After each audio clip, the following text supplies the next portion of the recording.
अक्षय कुमार की नई फिल्म ओ माई God 2 release होने के बाद में इसको लेकर बवाल शुरू हो गया है। फिल्म के अंदर भगवान शिव को दुकान से कचौड़ी लेकर खरीदते हुए दिखाया गया है, जिसको लेकर उज्जैन के महाकाल मंदिर के पुजारियों में थोड़ा सा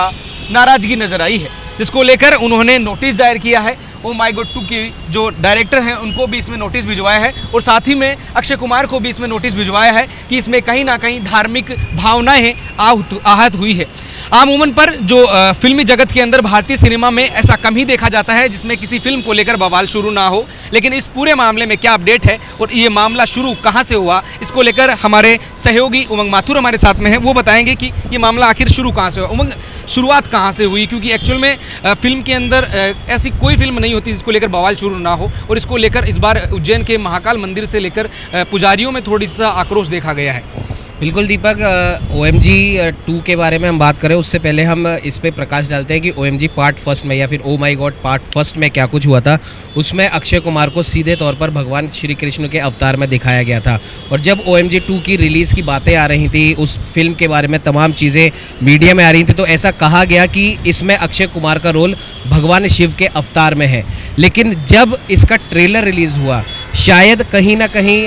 धार्मिक भावनाओं के आहत होने की जो बात है, अगर जिन्होंने भी इस पे कट के सुझाव दिए हैं या जो कट लगाए गए हैं, शायद उन्होंने फिल्म के ट्रेलर को ढंग से नहीं देखा। हम इस फिल्म के ट्रेलर को हमने अच्छी तरह से देखा है, और फिल्म के ट्रेलर में पहले ही सीन में आता है कि भगवान शिव का एक, हम कह सकते हैं, एक रूप दिखाया गया है, और भगवान शिव अपने वाहन नंदी को ये कहते हुए बताए जा रहे हैं कि मेरा एक भक्त पृथ्वी पर खतरे में आने वाला है, तो उसकी मदद के लिए मेरे एक गण को नंदी तुम पृथ्वी पर भेजो। यानी कि ट्रेलर के पहले ही हम कह सकते हैं कुछ सेकंड में ये चीज़ साफ कर दी गई थी फिल्म मेकर्स के द्वारा कि वो भगवान शिव नहीं बल्कि भगवान शिव का एक गण है। और जैसा कि हम धार्मिक मान्यताओं की बात करें तो भगवान शिव के 11 गण बताए गए हैं, और हर गण की अपनी अपनी एक प्रवृत्ति होती है।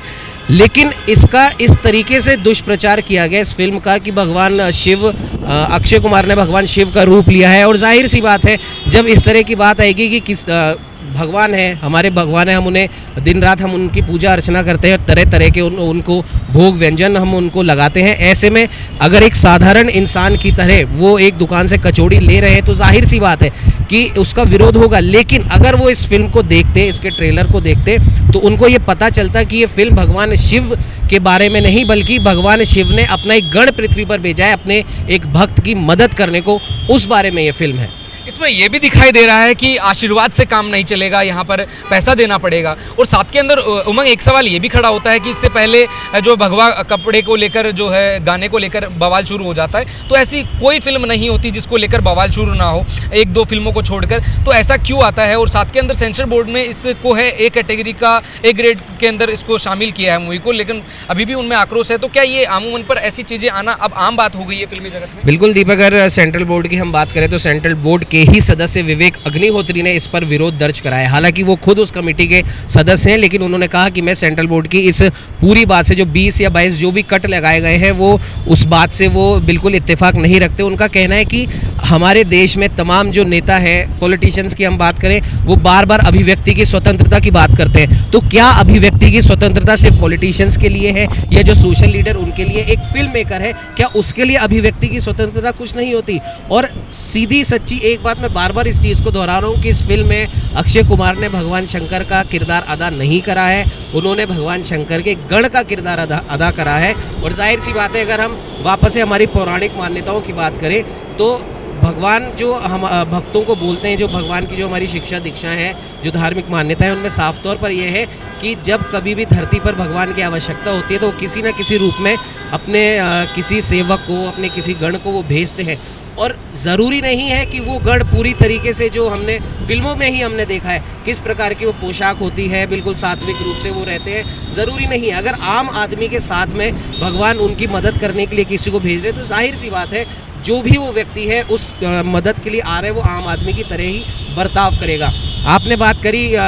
एक फिल्म में भगवा कपड़े के ऊपर जो बवाल हुआ था, तो वो बवाल दीपक इसलिए हुआ था क्योंकि बार बार ऐसा देखा जा रहा है, क्योंकि जिन्होंने बवाल करा था उनका साफ तौर पर कहना है कि क्यों बार बार हिंदू देवी देवताओं के ऊपर ही, या हिंदू देवी देवताओं के जो भी प्रतीक हैं, जो रंग है, उनको लेकर इस प्रकार की जो अश्लीलता, जो फूहड़ता होती है, वो क्यों होती है? उनका जो विरोध करने का जो मकसद था उस गाने में, उस भगवा रंग के ऊपर, उस भगवा कपड़े के ऊपर, वो ये था।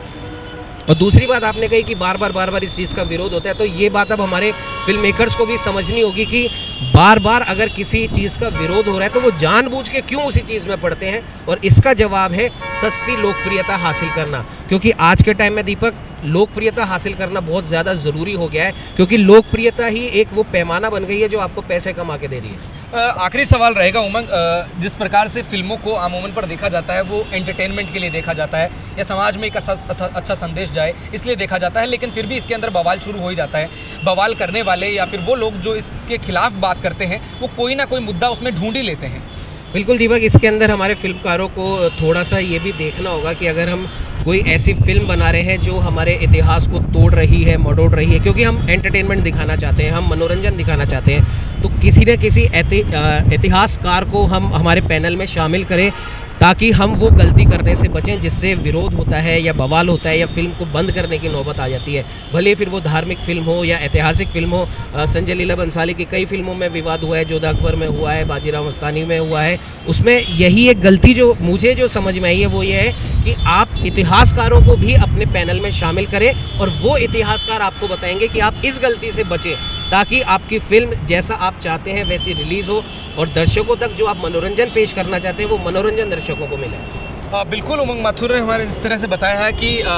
फिल्मों के अंदर जिस प्रकार से व्यक्तित्व की सोच भी एक बड़ा मायना रखती है और जो फिल्म निर्माता है उनको भी इस बात के ऊपर खासतौर पर ध्यान देना होगा कि कौन से विषय के ऊपर और धार्मिक भावनाओं को आहत ना करते हुए फिल्म को बनाया जाए। लेकिन अब जो है बवाल तो इसको लेकर शुरू हो ही गया है। साथ के अंदर उज्जैन के महाकाल मंदिर के पुजारियों ने इसको लेकर नोटिस दिया है। आप इसके अंदर क्या सोचते हैं? आपकी सोच क्या है कि कितने गलत हैं, कितने सही हैं? या फिर जो तमाम फिल्मों को लेकर आए दिन जो है आक्रोश नज़र आता है लोगों में, भावनाओं को ठेस करना या फिर किसी प्रकार के सवाल खड़े होते हैं, इसमें आपकी सोच क्या है? हमें कमेंट सेक्शन में ज़रूर बताएं। मेरे सहयोगी लव कुमार के साथ मैं दीपक मौत, नवतेज टीवी, जयपुर। देश और दुनिया की हर बड़ी खबर के लिए सब्सक्राइब करें नवतेज टीवी और पल पल के अपडेट्स के लिए बेल आइकन को दबाना ना भूलें, क्योंकि आपकी खबरों का भरोसेमंद साथी है नवतेज टीवी।